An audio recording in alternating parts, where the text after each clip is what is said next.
Hello, this is Joy News Prime. In the headlines this hour, Office of the President is the second most corrupt public institution in the country after the police. We have details of the latest CDD Afrobarometer report as both private and public media makes a showing. We have seen a trend that corruption is on the increase in Ghana. In this particular round, we've also found that we've seen a huge jump from 2019 to the current survey. The most corrupt institution, however, hasn't changed over the years. You're on the stay for the details. Also, President Akufo-Addo has dismissed calls for government to hold on with the construction of the National Cathedral due to the prevailing economic conditions. Looking through the history of all the great cathedrals of the world, there's never been what can be called an appropriate time to build a cathedral. Later here on Joy News Prime, my husband was battered and bruised on the battlefield of politics. That's the account of the wife of the late President, Professor Evans Atta-Mills, as she shares how he was humiliated despite his selflessness to the country. We'll bring you details here on Joy News Prime coming up. Hello again, thanks for choosing us. Now, the Office of the President is the second most corrupt public institution in the country after the police. That's the latest in the CDD's Afrobarometer report on democratic governance, trust in institutions, and corruption. Members of Parliament and judges follow closely in third and fourth positions, respectively. The report also says the President is one of the least trusted after his own political party, the NPP. Meanwhile, 86% of respondents said government's fight against corruption has been poor or very bad. Let me bring you details of that report released by CDD Tuesday. So the question was put to respondents. There are many ways to govern a country. Would you disapprove or approve of the following alternatives? That is, 1, only one political party is allowed to stand for election and hold office. 2, the army comes in to govern the country. Elections and parliament are abolished so that the president can decide everything. So this was the question put to respondents. Let's find out what their response was. So we have 89% saying they reject one-party rule. We have also 88% saying one-man rule is a no-no. But we have 67% rejecting military rule. If you compare this to these two, you see that the military, quite surprisingly, enjoys some support. There are some people who think we should have the military come in once in a while to govern, per the question that was asked. And then you have 76 of the people preferring democracy. Now, we're going to do a comparison with previous surveys and see if this has been a drop as far as the approval rate is concerned. Let's look at the next slide. So this one talks about the support for democratic norms and institutions. You have 84% of the respondents saying they support elections as the best way to choose leaders. You have some 78 saying they prefer accountable governance. Then you have 76 supporting presidential term limits. We already have a term limit, which is 2 terms, 4 terms each, giving you 8 years. We have 76 saying that we should have that in place. We should continue. Now, 72% say they support multi-party competition, which is really the system that we have. Now, we're also looking at support for political party turnovers. In the Fourth Republic, we've had the political parties do 8 years each. The question was put, is this something that should be encouraged? Is this something we should continue? We have some 53% saying it is better if power sometimes changes hands in elections from one political party to another. And we have 19 saying that it doesn't matter if any party always wins and continuously governs the country. So 19% of the respondents say if we have just one party winning the election, as far as they win, it is okay. But 53 say we definitely must change the parties within a period of time. The next slide talks about the demand for representation of elected officials. Remember that, we elect our president, we elect our members of parliament, but there's another part of it which is the election of MMDCEs. We have not been able to effect the necessary changes in the constitution to allow us to do that, especially because that has been, there's a certain controversy around whether it should be partisan or people should, aspire for that position as independent candidate. We've not been able to do so, but the survey sought to find out what people thought. Now, 70% say elected officials should listen to voters, not just to be voted for, but should listen, and elected leaders should follow their own ideas. This slide talks about support for media freedom, and this is important. Remember, the survey is about governance, democracy, and also trust for institutions. So the media, the fourth estate of the realm, what did the people think about us? So we have 74%, who give their support to the media. They say the media should have the right to publish whatever. And the question that is asked is very important. Which of the following statements is closest to your view? One, the media should have the right to publish any views and ideas without government control. And two, the government should have the right to prevent the media from publishing things that it disapproves of. So majority of the people say the media should have the right to publish without any government control. And that is 74%. 24 disagree. They think that some aspect of the media's work should be controlled. And still on the media, this is talking about the watchdog role of the media. So the media constantly investigate and report on government mistakes and corruption. And the other option is too much reporting on negative reporting only harms the country. We have 85%. That is encouraging the media to go on to constantly investigate and report on government mistakes and corruption. 85% supporting the media on that. Some 14% disagree. They say too much reporting on negative events like government mistakes and corruption only harms the country. How so? Well, we'll find out shortly when we speak to the CDD. Now, the level of media freedom as well. Media freedom has been very crucial on the World Press Freedom Rankings. We have dropped significantly. But what are respondents saying about what they think, is as far as media freedom is concerned? So you have 71 saying that, well, they think that the media is somewhat or completely free, and 28 saying not very or not at all free. There are 2% who are indifferent. They do not know. Now, this one is our top story. So who is corrupt in Ghana? Per the survey that was done by the CDD in this latest Afrobarometer report, the police is leading, but little wonder. I mean, the police is always led in these surveys. Just last week when we brought you the work that was done by the UNODC together with Shraj and the Statistical Service, you saw that it reflected.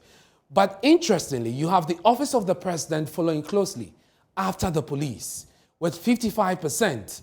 Then you have members of parliament, judges and magistrates follow. Now, these three institutions, so the Office of the President essentially represents the executive.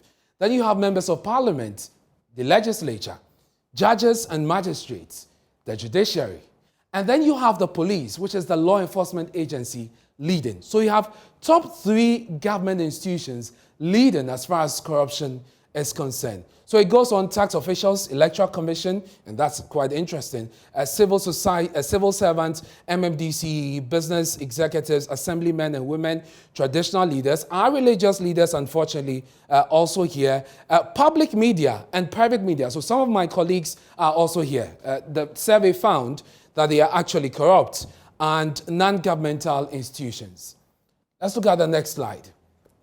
So this one talks about received corruption among police, judges, magistrates. Of course, so it does the breakdown for you, where you have the trend analysis. So in 2018, this was the figure 57%, but that's in 2008, I beg your pardon. But in 2020, we are doing 65. And this is just police, tax officials, judges, and magistrates. So there's been an increase in the corruption levels from 46 to 65 in 20, I beg your pardon. So that's from 57 to 65 within this period.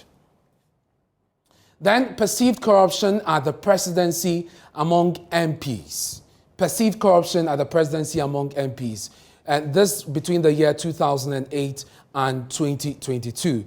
Again, if you look at it, in 2008, we were doing some 23%. Now we are doing 55%. And this is MP's perception of corruption at the office of the president. And this will be our last slide. So the key findings among the key public institutions, the Ghana Armed Forces, religious leaders, traditional leaders, and the courts are the most trusted.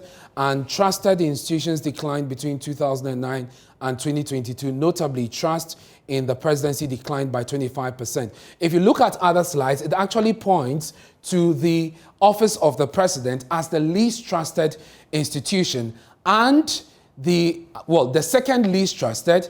The first least trusted institution is the New Patriotic Party, the president's own party. So how did the CDD come by this survey? Let's go on to Zoom and speak to Dr. Osai Kwapong. He is a fellow with the research institution, the CDD, and he joins us. Dr. John Osai Kwapong, thank you very much for your time here on Joy News Prime.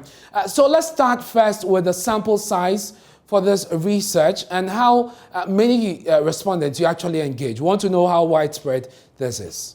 Yes, so the good evening. Thank you for having me. The Afrobarometer survey samples about 2,400 Ghanaians. But if you look at the methodology and the sampling approach that is being used, that's a representative sample of Ghanaians.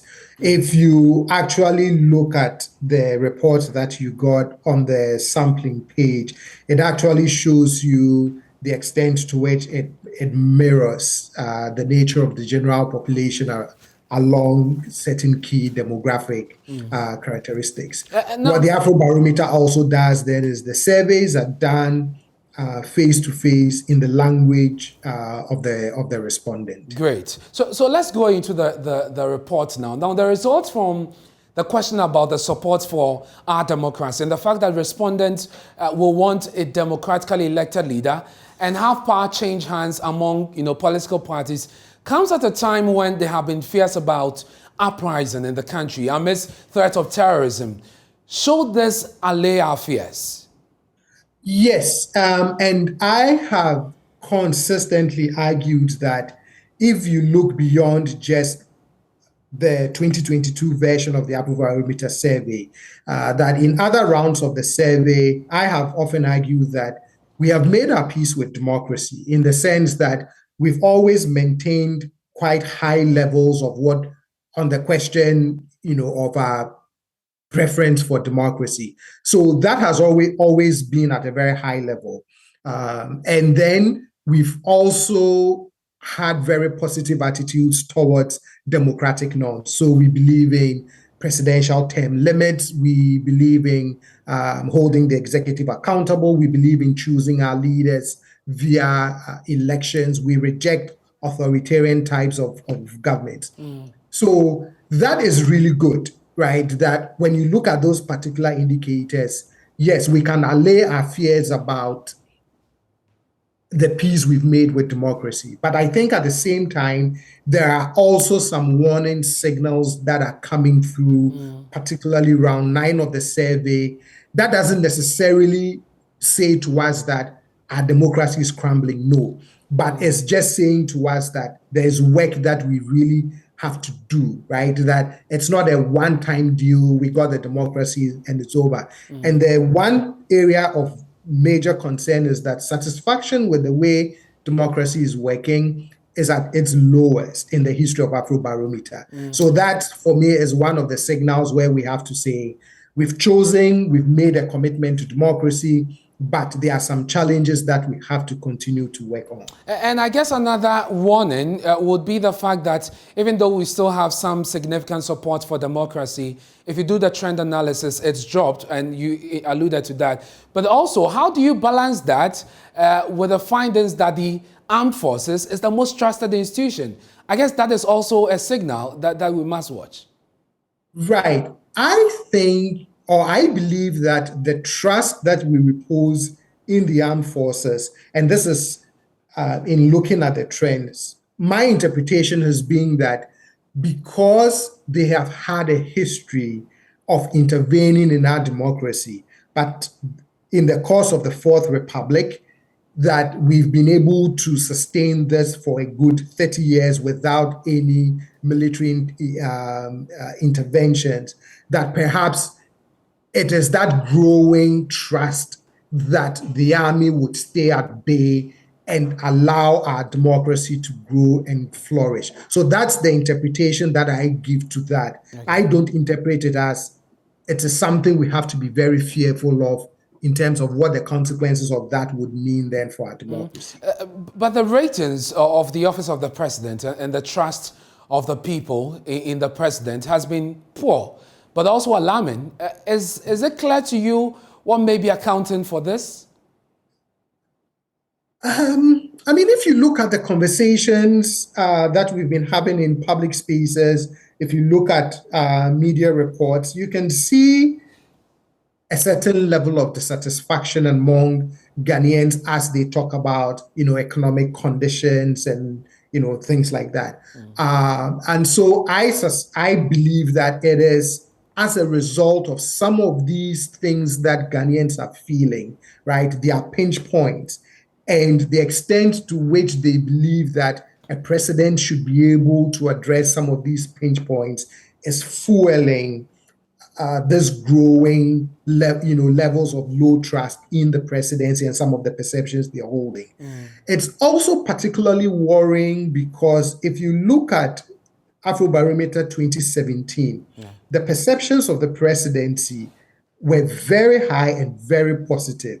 But then you've seen this downward trend since 2017. The next one in 2019 showed some kind of a dip. But then as we come into 2022, you see even further declines. And I believe it is because of the kinds of things that Ghanaians are feeling and wondering the extent to which those things that they are feeling are being addressed is fueling how they are beginning to view their president. Is this the lowest we've had?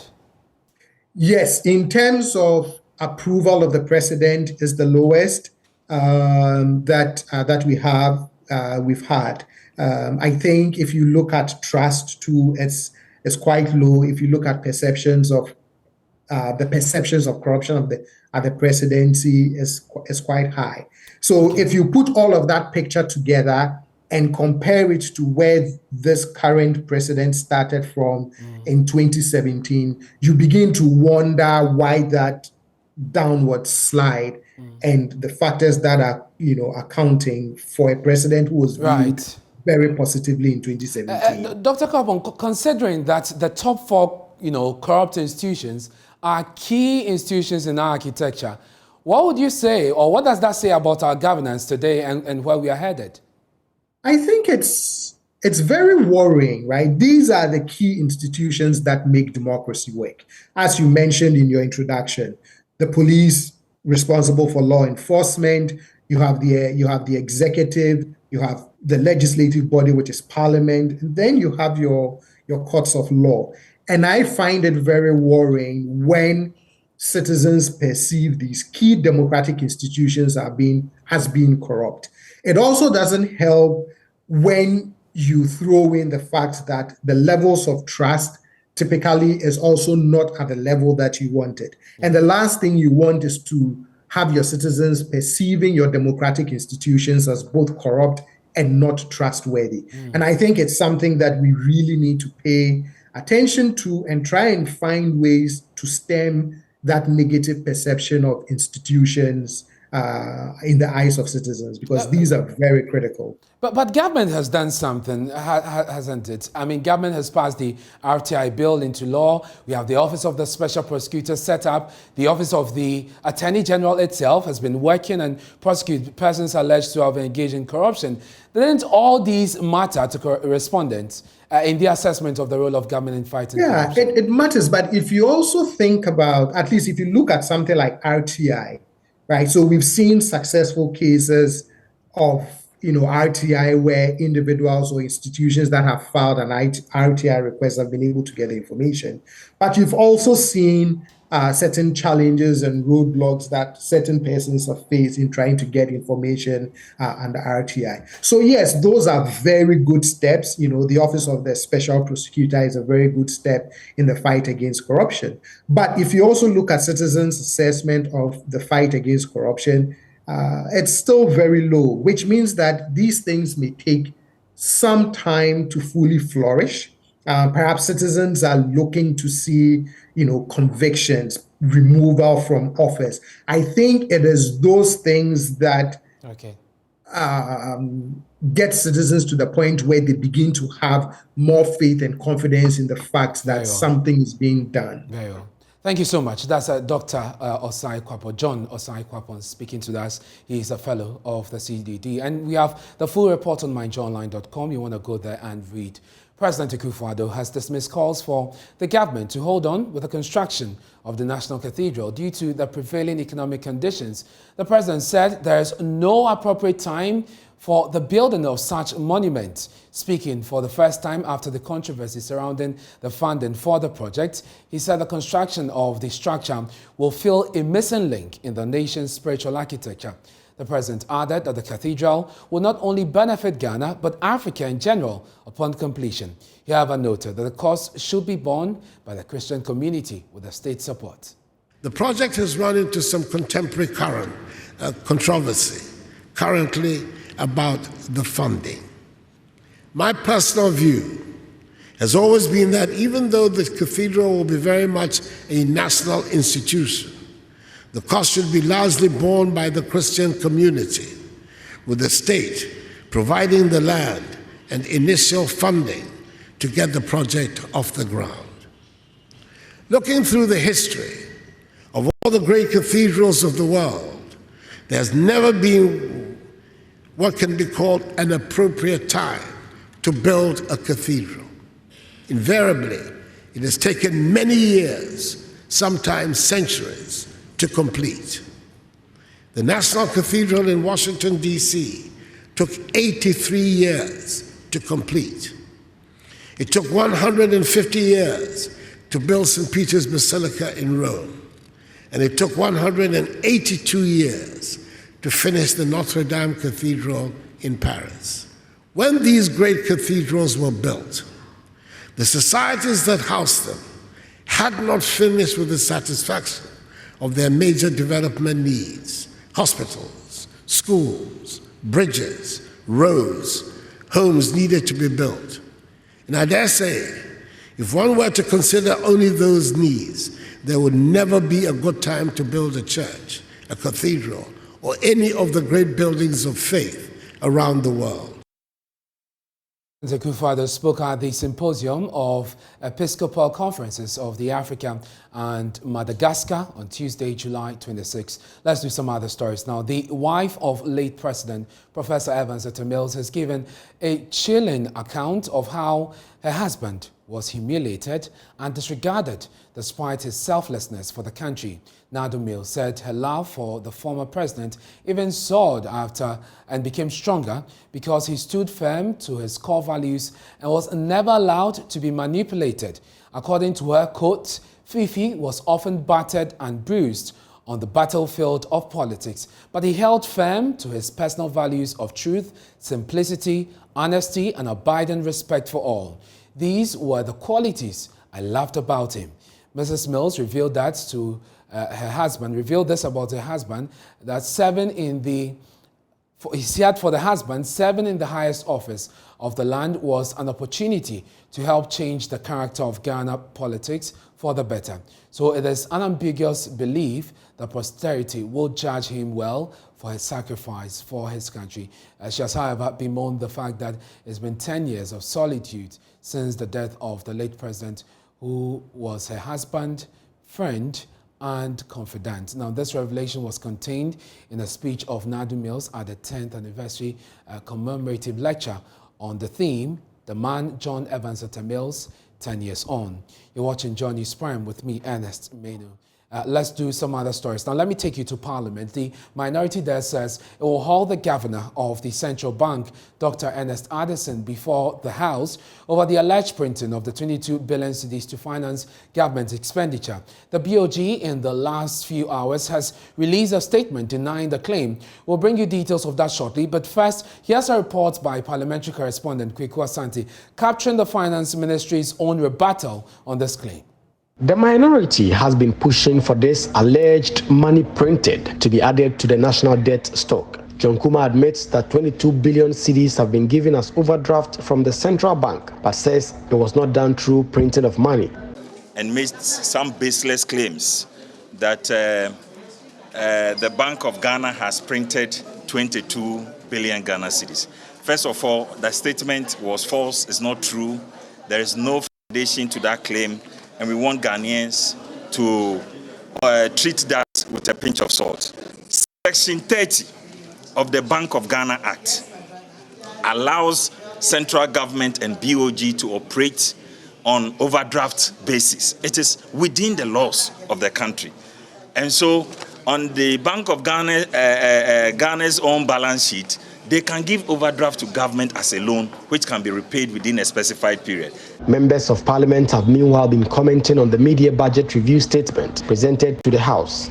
According to Dr. Kisela Tofosen, Ghana will not be able to access the international market for the next 2 years because of the country's unsustainable debt.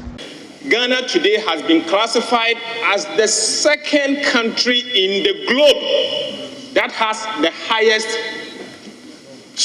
possibility of debt default. And Mr. Speaker, I can project comfortably that Ghana will not be able to enter the international market at least in the next 24 months. In the next 24 months, there is no way we can have access to the international market. But a member of the Finance Committee, Dr. Stephen Amoah, has been firing back, insisting government has invested those revenue into pro-poor policies. 96% of my brothers, their family members are enjoying free school, and you are saying that we are not managing this economy well.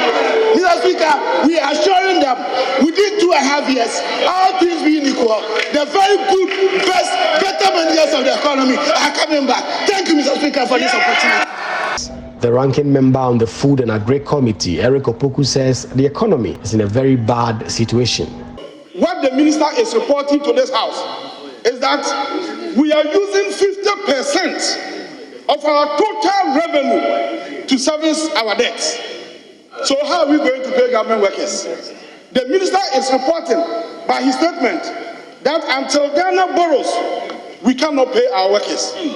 Until Ghana borrows, we cannot even pay statutory fund. Chairman of the Finance Committee, Kuku Kwatin, says the NDC should not be seen to be jubilating about the struggling economy for political expediency's sake. What shall it profit a man if you get all the political advantage and your own country goes down?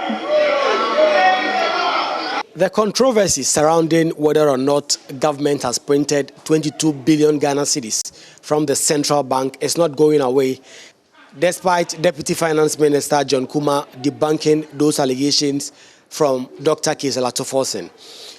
The minority now say they would demand further and better particulars in terms of what exactly government has spent these 22 billion Ghana cedis on and what this overdraft mean essentially.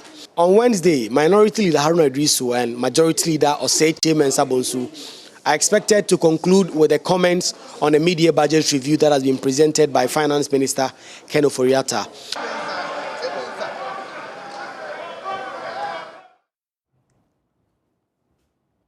Well, the Bank of Ghana is the latest to dismiss the claims by the minority. Let's get more on this. My colleague Kofi J joins me via Zoom with some details of the BOG statement. First of all, Kofi, did the bank admit to printing these notes or this amount of money, 22 billion?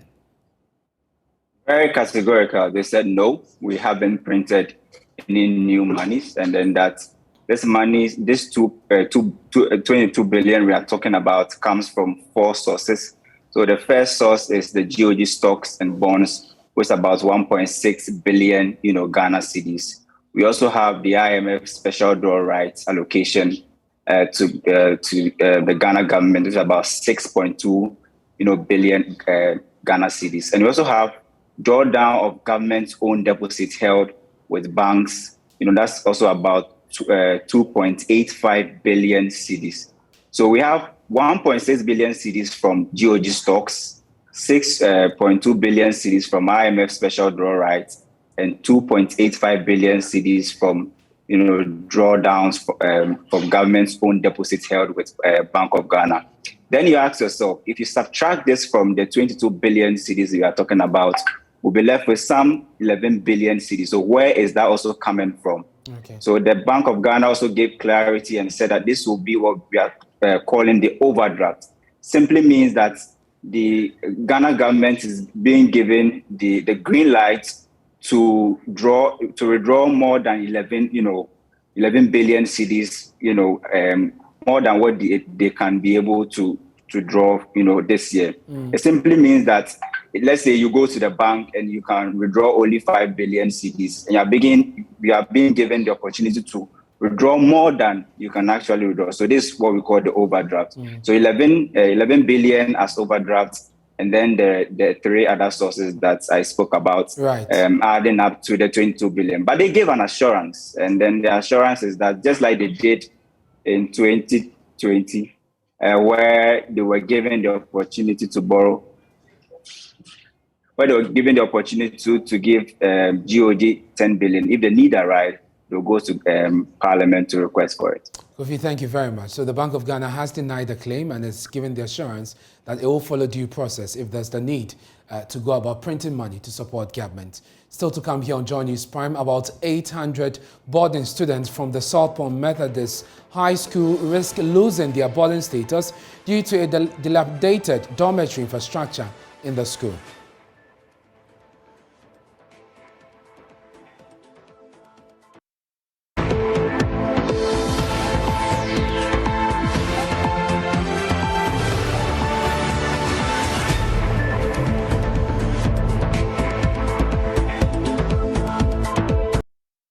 Thanks for staying with us here on Joy News Prime. Now, about 800 boarding students from the South Point Methodist High School risk losing their boarding status due to a dilapidated dormitory infrastructure in the school.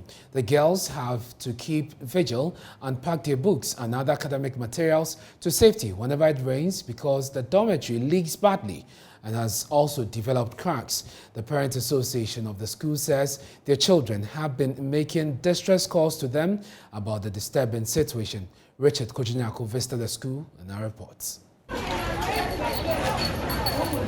This is the dormitory block here at the South Point Methodist High School. This very block houses 3 houses, and the inhabitant may be forced to go home or commute from home if nothing is done about the integrity of the building. Not only does the building leak terribly when it rains, but what compounds the problem are cracks that are all over the building. To say the students are worried is an understatement. They say the situation has made life unbearable on campus. The ceilings, they are in a very bad state. When it rains, we can't stay inside. Sometimes we have to pull the beds for it. Sometimes we have to remove our beds from the case of the bed where we put our bed. There is leakage. When it rains, you have to stay awake so that is next morning. Like we are really suffering. We are really suffering. It saddens me. It falls directly into our room. It seems there is no roofing. It's so like it's. When it rains, we really suffer.